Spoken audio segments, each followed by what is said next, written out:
नमस्कार बालमित्रांनो, माझे नाव कावेरी सुहास एकलरे. मी इयत्ता 4 मध्ये शिकते. माझ्या शाळेचे नाव बाईचरसबाई फिरोदिया प्रशाला नवी पेठ अहमदनगर आहे. आज मी गोष्ट वाचून दाखवणार आहे. माझ्या गोष्टीचे नाव आहे ऋण. डोंगरात दडलेले एक सुंदर गाव होते. गावाच्या एका बाजूला सुंदर जंगल होते. त्या जंगलात खूप प्राणी राहत होते, पण ते कोणालाही त्रास देत नव्हते. तेथे एक छोटासा सुंदर पाणी असलेला ओढा, एक झरा आणि सुंदर तलाव होता.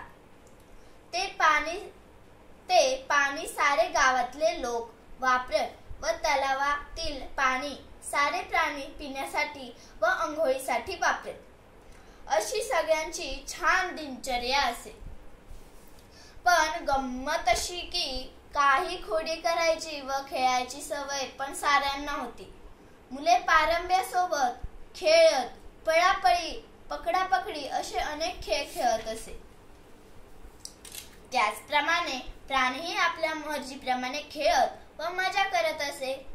एक हत्ती रोज आपल्या पिलांसोबत तेथे येत असे व पाण्याचे फवारे उडवत असे. आवाज करून हसत खेळत पिलांना खूप काही शिकवत देत असे. दुसरे प्राणीही तिथे येत असत. ते भांडत नसे, प्रेमाने राहत मजा करत असत. हत्ती सर्वांच्या अंगावर पाण्याचे फवारे उडवत असे. सारे जोरजोराने हसत पाण्यात खेळत एकमेकांच्या अंगावर पाणी उडवत असे. अशातच पाऊस सुरू झाला व अजूनच त्यांची मस्ती सुरू झाली. वाघ, सिंह, हरिण, चित्ता, सांबार प्राण्यांपासून लाल मुंग्या, काळ्या मुंग्या, फुलपाखरू, मधमाशा, कावळा, चिमणी, मोर, लांडोर इत्यादी अनेक प्राणी हसत खेळत आपला वेळ घालवत असत व भूक लागली की आपल्या घराकडे पळत सुटत. असे नेहमीची त्यांची दिनचर्या होती. त्या सर्वांना पाहून गावातल्या साऱ्या लोकांना पण आनंद होत असे व त्यांच्या एकीचे कौतुक वाटत असे. असे बरेच दिवसापासून होत होते. पण आश्चर्य, एक दिवस असा उजाडला की नेहमीप्रमाणे हत्ती व त्याची पिल्ले तलावाजवळ आली व त्यांनी पाहिले. कार्यक्रम नित्यनियमीप्रमाणे सुरू केला. बराच वेळ झाला पण कोणीही आले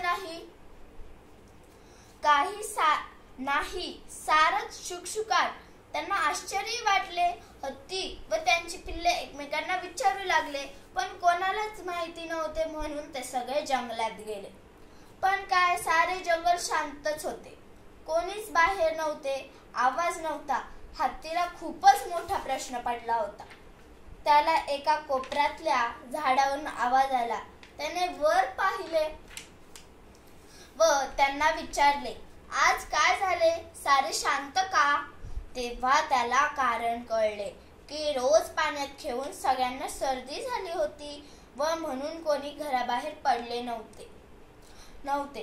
तेव्हा आता काय करावयाचे हा विचार सारेच करत होते. खूप विचार करून असे ठरले की छान घरगुती उपाय करावयाचा व सर्वांनीच एकमेकांना मदत करायची. त्यानुसार सर्वांनी लाकडे गोळा केली, शेकोटी केली, गरम कपडे घालायचे. मुंग्यांनी गोळा केलेला सुंठेचा साठा आणायचा, मधमाशीने मध आणायचा व त्याचे चाटण द्यायचे. तसे सर्वांनी केले आणि औषध घेतले, आराम केला, पांघरून घेऊन झोपून गेले. दुसऱ्या दिवशी सगळे ठणठणीत बरे झाले. सगळे नाचू लागले.